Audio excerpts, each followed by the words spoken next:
할렐루야. 우리 인사하겠습니다. 사랑합니다. 축복합니다. 은혜 받읍시다.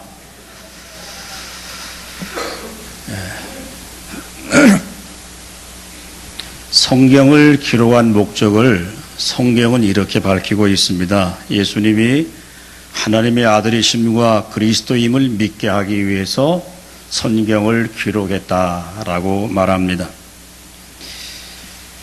하지만 우리는 단순히 교회에 나간다라고 하는 것만으로 예수를 내가 믿고 있다라고 생각하지만, 여러분 오늘 이 시간 진지하게 정말 내가 하나님을 믿고 있는가 좀 생각해보는 시간이 되었으면 좋겠습니다. 교회에 나가는 것보다 더 중요한 건 뭐냐 하면, 정말 예수 그리스도가 나의 유일한 구원자라고 하는 사실을 여러분의 전 인격적 동의를 통해서 동의하고, 그리고 정말 예수 그리스도가 나의 유일한 구원자가 되셔서 오늘도 나와 함께 해주시고 내 인생의 미래까지도, 내 영원한 구원의 완성까지도 다 이루실 분이 우리 주 예수 그리스도인 줄로 믿는 그 믿음의 고백이 우리 가운데 있을 때 우리는 정말 복된 사람인 줄로 믿을 수 있기를 주님의 이름으로 축원합니다. 여러분, 믿음의 세계라고 하는 것은 어떤 도를 깨치는 것이 아닙니다. 내가 노력해서 어떤 것을 얻어내는 것도 아닙니다.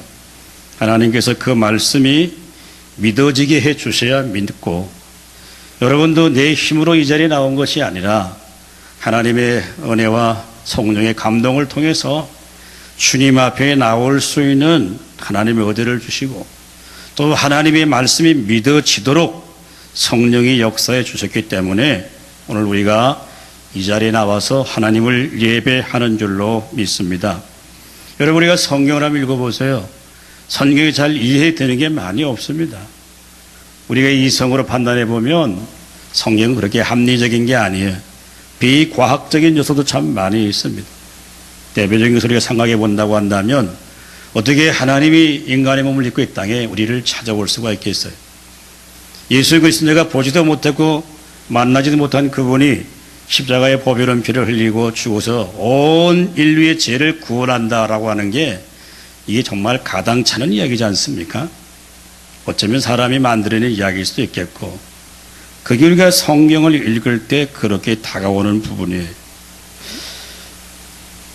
저도 모태신앙으로 자라고 어쩌면 어머니 뱃속에 있을 때부터 교회를 다녔습니다. 그렇지만은 의외로 여러분 모태신앙을 가진 사람들이 그렇게 꽤 신앙이 좋은 분들이 많지 않아요. 저도 중고등학교 청년을 지나면서 참 제가 믿음이 많이 없었습니다. 자체는 성경이 잘 이해되지 않았어요. 믿어지지 않았습니다. 때로는 의심스러울 때는 부모님에게 따지기도 하고, 때로는 목사님을 찾아가서 제가 따지기도 하고, 뭐 그런 적이 제게 있었어요. 제가 예배를 드리다 그렇게 정말 예배를 감동적으로 들어본 적이 제 기억에는 별로 없어요. 항상 축도가 끝나기 전에 사라지고 늘 그런 삶을 살았는데, 어느 날 하나님께서 제게 은혜를 주셨어요. 그래서 성경 말씀이 깨달아지고 믿어지더라고요. 그래서 그 성경을 더 알고 싶어 했습니다. 그래서 저는 대학 다닐 때까지만 해도 성경을 한 번도 제가 제 손으로 앉아 따로 읽어본 적은 없어요. 주일학교 다닐 때 그저 선생님이 암송을 하니까 암송을 했지, 한 번도 내 스스로 성경을 펴보거나 읽어본 적이 없습니다. 그런데 어느 날 하나님의 은혜가 임하니까 하나님 말씀을 알고 싶더라고요. 성경을 읽는 가운데 하나님이 감동을 주시고 많은 은혜를 주셨어요. 여러분, 이런 상태가 지나고 나면 나타나는 현상이 뭐냐면 교회를 가고 싶어져요. 교회를 가고 싶다고 하는 게 단순히 교회 문 안에 들어온다는 얘기가 아닙니다. 교회에 가서 하나님을 예배하고 싶은 마음이 생겨나게 되는 것이죠. 여러분, 그것은 인위적인 방법으로 되는 게 아닙니다. 하나님이 특별하게 은혜를 주셔야 되고, 그 사람을 찾아와 주셔야 되고, 그 사람을 말씀으로 만나 주시기 시작할 때 우리는 성경을 읽게 되고 성경을 알아서 하나님이 어떤 분인가라고 하는 것을 우리가 알아가게 되는 것입니다. 여러분, 교회라고 하는 것은 건물을 가리키는 게 아닙니다. 가창 교회 그러면 우리는 상징적으로 건물을 생각하지만, 교회는 건물이 아니라 교회에 정말 예수님을 유일한 구주로 믿는 사람들이 모여 있는 곳이 바로 주님의 교회입니다. 그러므로 교회는 성도들의 영혼의 안식과 같은 곳이에요. 그래서 그들이 이 자리에 나와서 정말 하나님을 전심으로 예배하고 주의 얼굴을 구할 때 하늘로부터 내리는 신령한 은혜를 경험하게 되는 겁니다. 때로는 말씀을 통해 우리가 은혜도 받지만 찔림을 받는 거예요. 그래서 하나님 말씀을 들을 때 자신의 죄를 깨닫게 되고 뉘우치게 되고 나아가서 하나님 앞에 자신이 누구인가라고 하는 것을 날마다 예배를 통해서 검증받게 되고 자신의 신앙의 상태가 어디에 와 있는가를 하나님 말씀을 통해서 점검하게 되는 게 예배입니다. 그러므로 우리 모든 성도들의 신앙생활에 최우선 순위는 뭐냐 하면 다른 데 있지 않습니다, 여러분. 우리의 신앙의 최우선 순위는 뭐냐 하면 바로 하나님을 예배하는 거예요. 성도들이 믿음의 삶 속에서 어려움을 당하거나 실패를 당하는 여러 가지 이유가 있는데 그의 이유는 우리의 열정이 부족한 것도 아니고 우리의 열심이 사라진 것도 아니고 우리가 하나님 앞에 드리는 참된 예배가 예배되지 못할 때 여러분 우리 가운데 온갖 삶의 문제들이 우리 가운데 있습니다. 하나님은 누구를 주목하고 있느냐? 어쩌면 지금 이 시간도 하나님을 예배하는 사람을 하나님이 주목해요. 여러분 요한복음 4장 23절 말씀 다 같이 읽겠습니다. 시작. 아버지께 참되게 예배하는 자들은 영과 진리로 예배할 때가 오나니 곧 이때라. 아버지께서는 자기에게 이렇게 예배하는 자들을 찾으시니라. 아멘. 할렐루야. 하나님이 찾으린 사람, 뭐 돈 많은 사람 찾는 것도 아니고요, 능력 있는 사람을 찾는 게 아니고 전심으로 정말 예배하는 자를 찾는 거예요. 그런 말이 있습니다. 예배에 실패하면 자신의 인생은 실패하는 것이고 예배를 참 바른 예배를 드리면 그 인생은 성공하는 인생이라고 하는 것이죠. 성도들이 그렇게 물어봅니다. 아이 집사님 예배가 뭐예요? 라고 물으면 대충 천편일률적으로 이런 말을 하죠. 아 예배? 그건 주일 낮 예배, 일부 예배, 뭐 오후 예배, 새벽기도 예배, 뭐 예배를 이렇게 답변을 합니다. 여러분 우리나라만큼 예배를 많이 드린 나라는요 지구상에 없습니다. 우리는 새벽 예배 1부, 2부, 3부, 5부까지 뭐 큰 교회는 7부까지 드리도록 하더라고요. 그겁니까? 수요일 날도 예배 드리죠. 금요 기도와 예배 드리죠. 뭐 수많은 모일 때마다 전부 예배 아닙니까? 그럼 미국 사람들은 예배요 딱 일주일에 한 번 드립니다. 9시 한 번 드리면 끝이에요. 예배 안 드려요. 근데 문제는 뭐냐면 예배를 너무 자주 드리다 보면은 익숙해지면 사람은 자꾸 무시하게 돼요.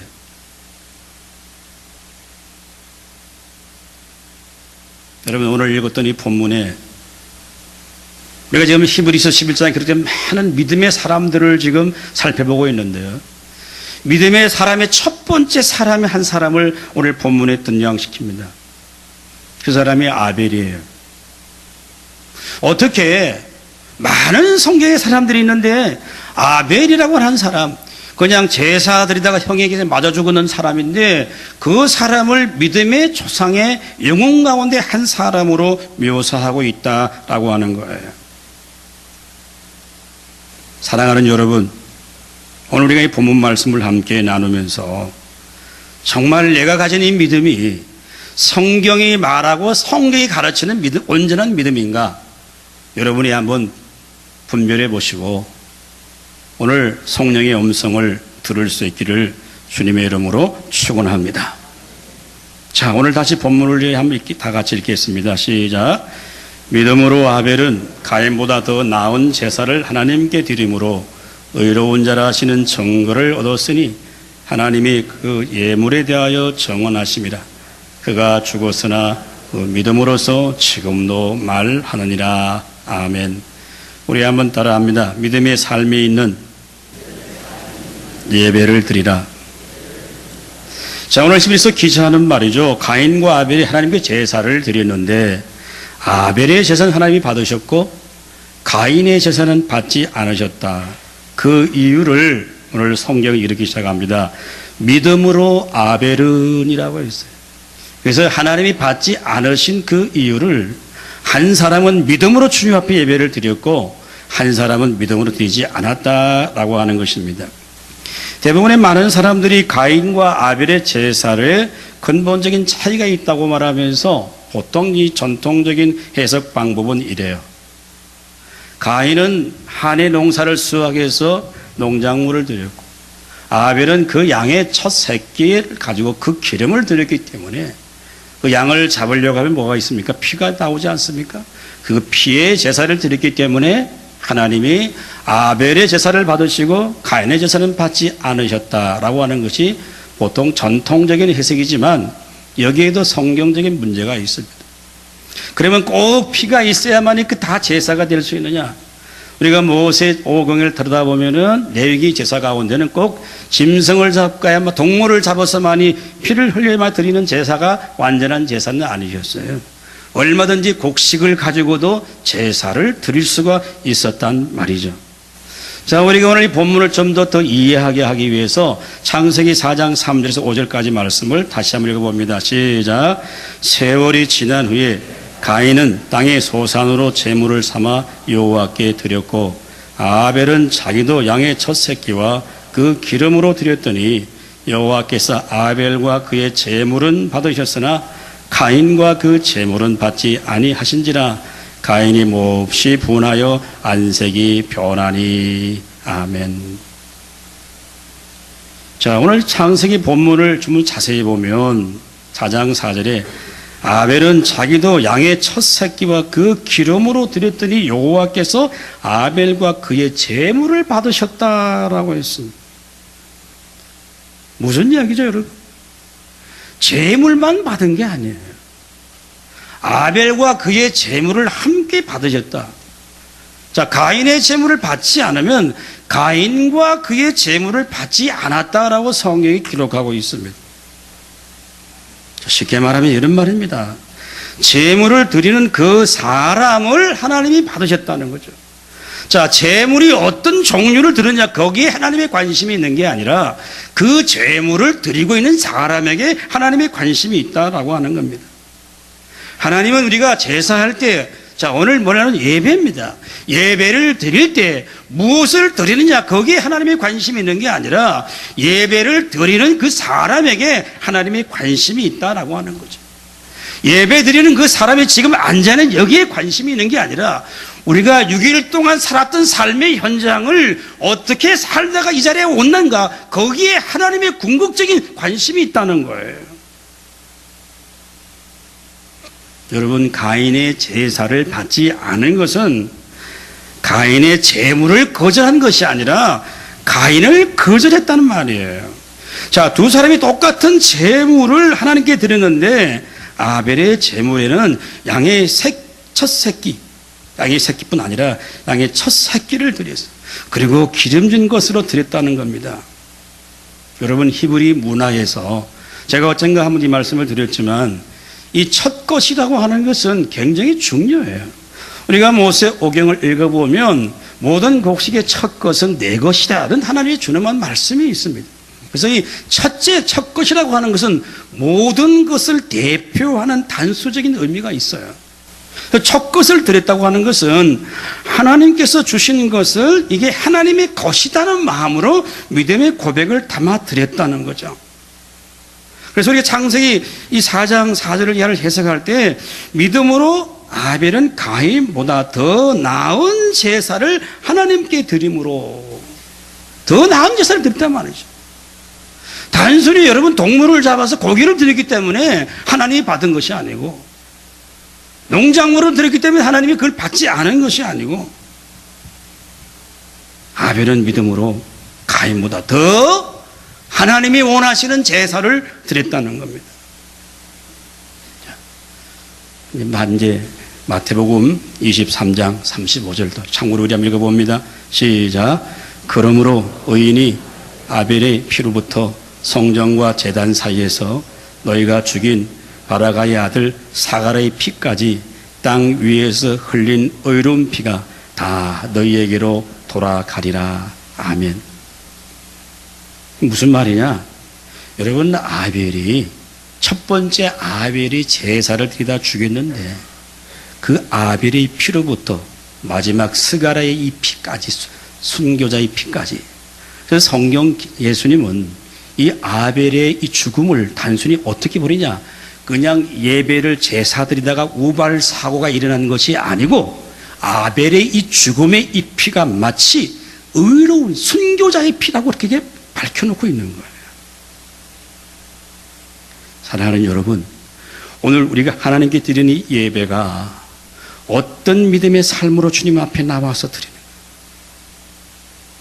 나 같은 죄인도 예수의 십자가의 보혈로 말미암아 우리를 의롭게 해주시고 우리의 약점과 우리의 허물에도 불구하고 오늘도 우리가 믿음을 가지고 치열한 삶의 연장에서 믿음을 지키려고 하다가 세상에서 믿음으로 살려고 하다가 이 자리에 나와서 우리의 믿음의 대상 되시는 그 하나님을 향한 진정한 경배가 있을 때 우리 예배가 마치 아벨의 제사가 될 수 있는 줄로 믿을 수 있기를 주님의 이름으로 축원합니다.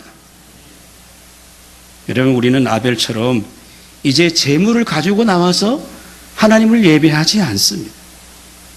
우리는 오직 예수 그리스도의 의로 말미암아서 우리의 믿음의 삶을 주 앞에 드리는 것이고, 이제는 구약적인 그런 제사를 드리는 것이 아니라 우리의 마음을, 우리의 심령을 하나님 앞에 드리는 거단 말이죠. 여러분, 예배는 하나님의 하나님 되심과 우리의 구원을 베푸신 하나님의 은혜에 대한 모든 피조물들이 하나님 앞에 응답하는 거죠. 여러분, 그러므로 우리의 예배의 자리에 우리가 믿음으로 나올 수밖에 없는 거죠. 그래서 우리의 모든 약점, 우리의 모든 허물도 있지만 주님이 베푸시고 언약에 신실하신 그 하나님이 내게 주실 은혜를 기대하며 우리가 주의 예배 자리에 나올 때마다 하나님이 우리를 복 주시고 은혜 베풀어 주실 줄로 믿습니다.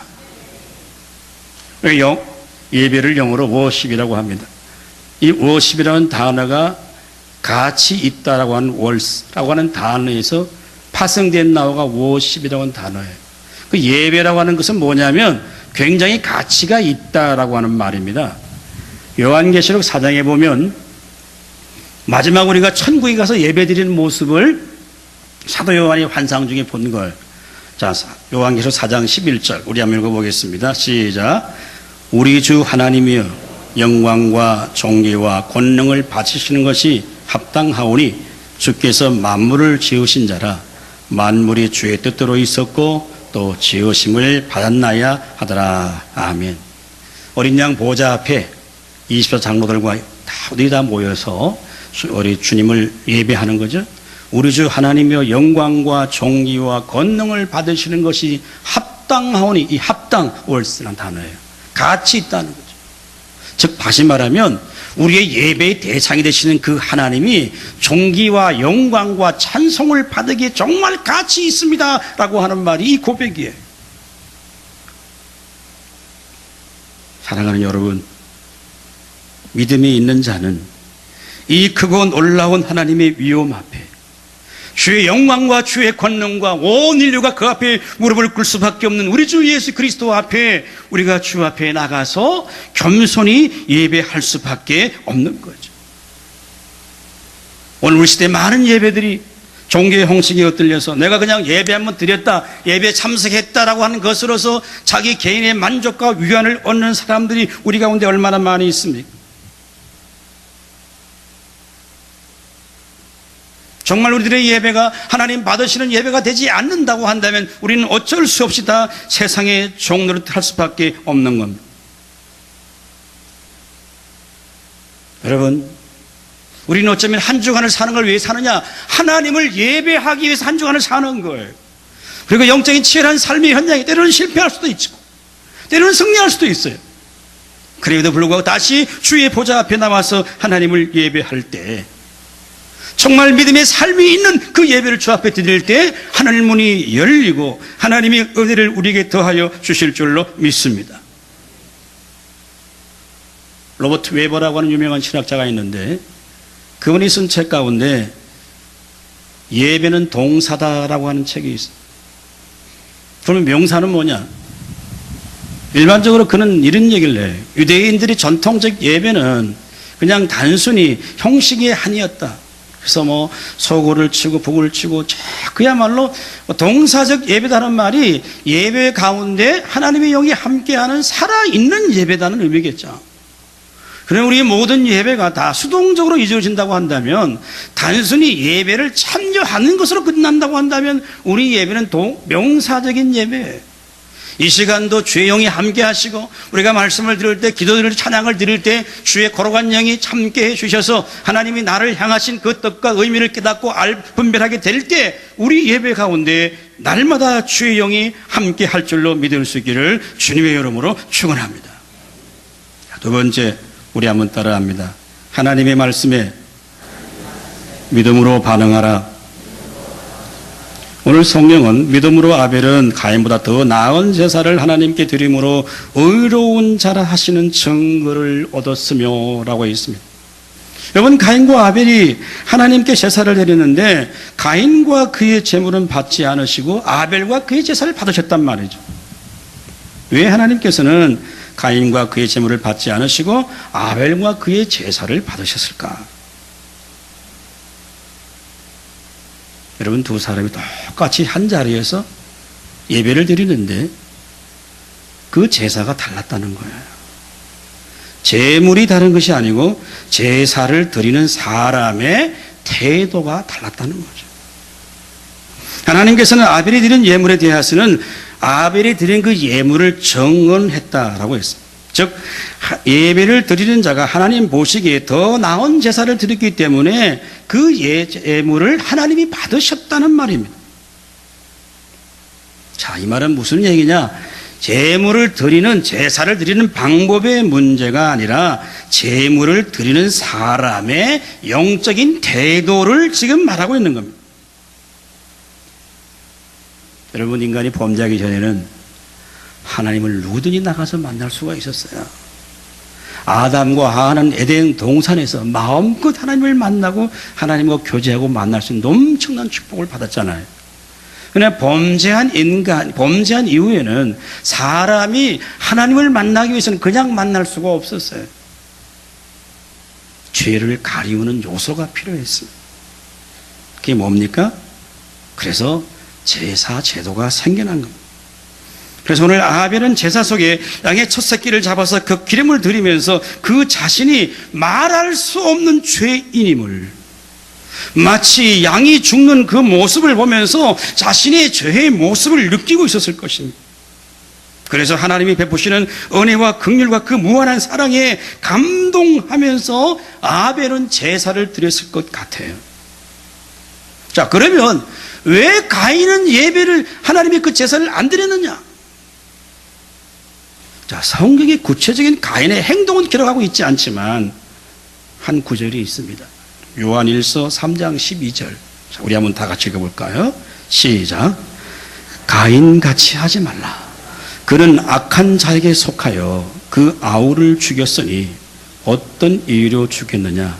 자기 행위는 악하고 그 아우의 행위는 의로움이라. 아멘. 자, 우리가 성경을 잘못 읽으면 여러분, 가인이 아벨을 살해해서 가인이 악인이 된 게 아닙니다. 이미 가인은 하나님의 은혜보다 이미 그가 악해졌기 때문에 가인을 살해하게 됐다고 하는 살인자가 된 거예요. 하나님께서 가인과 그의 재물을 받으시 않은 것은 그가 농작물을 드렸기 때문이 아닙니다. 가인이 하나님께 예배를 드리면서도 하나님 없는 삶을 살았다는 거예요. 바로 그걸 지적하고 있는 겁니다. 아벨이 단순히 기름을 드리고 고기를 드리기 때문에 하나님 받으신 것이 아니고, 아벨은 제사를 하면서도 자신의 죄를 바라보면서 하나님의 은혜를 구하고 주의 도움을 간구하는 그 마음으로 하나님 앞에 나와서 반응하고 있는 거예요. 자, 우리 예배를 누가 받으시냐? 오늘 여러분의 예배가 가인의 예배인가 아벨의 예배인가를 구별하는 방법은 다른 데 있지 않습니까? 이 시간 이루어지는 게 아니에요. 우리가 한 주간 동안 삶의 현장 속에서 하나님을 가까이 만나고 기도로 만나고 그런 영적 싸움과 치열한 삶의 현장 속에서 믿음을 가지고 온 우리를 보실 때 우리의 믿음을 보시고 우리의 예배를 받으시는 줄로 믿을 수 있기를 주님의 이름으로 축원합니다. 그러나 아벨은 양을 잡아 피를 흘리고 극기름을 드리면서 조금 위험한 해석이긴 하지만 저는 아벨을 첫 번째 순교자로 본다고 한다면 아벨은 어쩌면 장차 오실 예수 그리스도의 그 피 흘림의 모습도 저는 보았다. 그렇게 좀 확대 해석해 보고 싶은 제 개인의 마음이에요.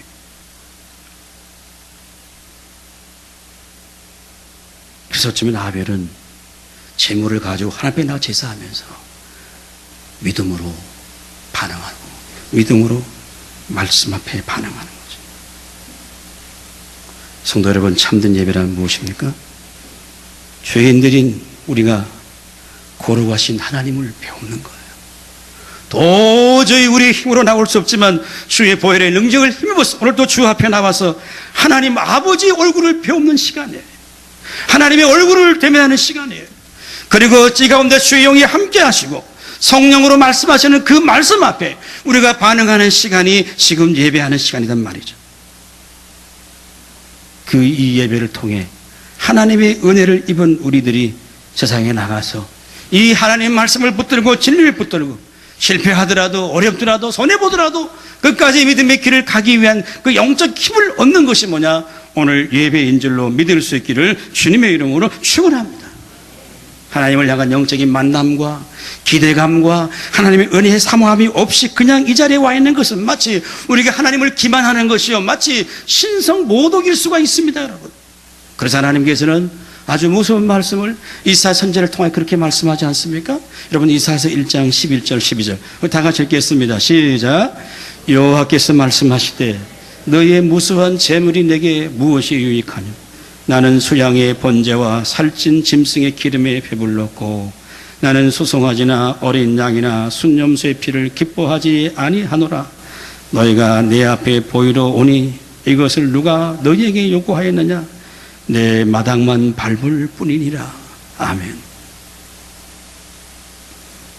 여러분, 유다 백성들이 하나님을 제사하지 않은 게 아닙니다. 수양은 여러분 아무나 드릴 수 있는 게 아닙니다.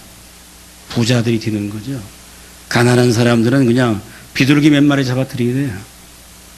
수염소 아무나 드릴 수 있는 게 아닙니다.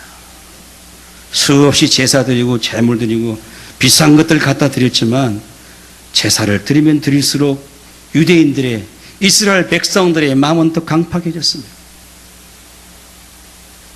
그 이유가 무엇일까요? 제사를 드리면서 하나님의 말씀을 듣지 않았습니다. 늘 율법은 종교적인 잔소리로 유다 백성들에게 들려진 거예요. 어쩌면 오늘 우리도 마찬가지입니다. 주님을 예배하면서 우리가 하나님 말씀이 들려지지 않으면 하나님이 늘 목사님이 늘 하는 말이지. 그래 되면 예배를 떠난 이후에 우리의 심령은 더 점점 더 강팍해집니다. 하나님 말씀에 믿음으로 반응하지 않습니다. 그러나 믿음으로 반응하면 어떻게 됩니까? 그 말씀을 통해서 자신의 잘못된 삶을 지적받고 바꾸고 고치고 다시 변화하는 거죠. 그것이 하나님 말씀 앞에 믿음으로 반응하는 거예요. 성도들이 주일날 하나님 앞에 나와서 하나님의 말씀을 듣고 찬양을 드리고 성령을 통해 주시는 하나님의 은혜가 임할 때 우리는 믿음으로 반응하게 될 줄로 믿습니다. 여러분, 예배는 일방통행이 아닙니다. 나 혼자 예배 드리고 가는 게 아니에요. 그냥 은혜 받고 가는 게 아니에요. 하나님이 오늘도 나에게 무슨 말씀을 하실까 우리가 기대하는 겁니다. 그래서 그 말씀을 듣고 내가 찔림을 받고 회개하고 고치고 다시 바꾸어야만이 우리 예배가 가인의 예배가 아니라 아이벨의 예배가 되는 것이죠. 여러분, 믿음으로 예배를 드리고 하나님을 섬겼는데 결과는 어떻게 되었습니까? 참 묘해요. 아벨이 죽임을 당합니다. 우리가 생각할 때 믿음으로 예배 잘 드리면 그 삶이 복되고 자녀들이 형통하고 잘 되어야 되는데 예배 잘 드리고 죽임을 당한 사람이 아벨이에요. 그런데 성경은 뭐라고 기록합니까? 오늘 4절 후반절에 이렇게 말합니다. 그가 죽었으나 그 믿음으로서 지금도 말하느니라. 여러분, 인간들의 관점에서는 이해가 안 되는 현실이에요. 아니, 예배 잘 드는데 왜 문제가 생겼냐? 왜 죽임당하느냐? 그러나 하나님의 관점은 아벨은 죽었지만 여전히 살아서 믿음으로 산 삶을 말하고 있다고 하는 겁니다. 사랑하는 여러분, 인생은 말이죠, 오래 살았다고 그게 위대한 것도 아니고 짧게 살았다고 인생이 허무한 것도 아닙니다. 아무리 크고 남보기에 번듯해 보이고 성공한 같이 살아도 중요한 건 뭡니까 여러분? 하나님이 인정하지 않는다고 한다면 그 삶은 허무한 거예요. 사람들이 우리를 향해 평가해 주는 그 평가가 그게 올바른 평가가 아닙니다. 우린 잘 속아요. 진정한 평가는 사람이 나를 평가해 주는 게 아니고 하나님이 나를 어떻게 평가해 주느냐라고 하는 거죠. 이 시간 우리가 정말 주 앞에 믿음으로 나와서 하나님을 예배할 때 우리 예배를 하나님이 정말 받으시고 하늘 문을 여시고 신령한 은혜가 우리 마음에 임해서 우리는 이 땅에 나가서 또 실패할 수 있고 넘어질 수 있지만 오늘도 하나님이 정말 우리에게 은혜를 주셔야 된다고 하는 그 간절함과 절박함으로 주 앞에 나와서 그 십자가의 능력을 믿고 의지하고 주 앞에 예배할 때 하나님이 우리에게 더 큰 은혜를 더하여 주실 줄로 믿습니다. 여러분 오늘 한국교회 더 이상 말하지 않아도 너무 잘 알잖아요. 한국의 교회가 5, 6만 개라 그러는데 정확한 날짜는 모르지만 수많은 교회가 있고 오늘 이 시간에도 아마 전국에 수많은 시간의 예배가 얼마나 많이 드려지겠습니까? 그럼에도 불구하고 한국 교회 위상은 이제 이미 땅에 떨어져 있습니다.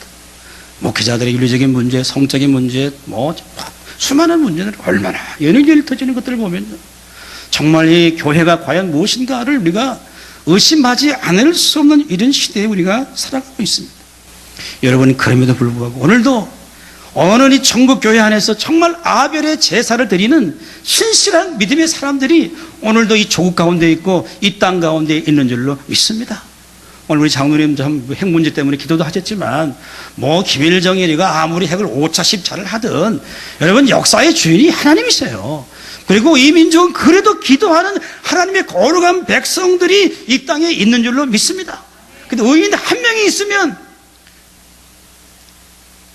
의인 10명이 있다면 소돔성을 말하지 않은 것처럼 저는 생각해요. 이 조국 땅에 그래도 하나님 앞에 아벨의 제사를 드린 의인 한 명이 이 땅에 있다고 한다면 그 한 사람이 가정이 있다고 한다면 교회에 있다고 한다면 하나님이 그 가정도 교회도 민족도 살릴 수 있을 줄로 믿을 수 있기를 주님의 이름으로 축원합니다.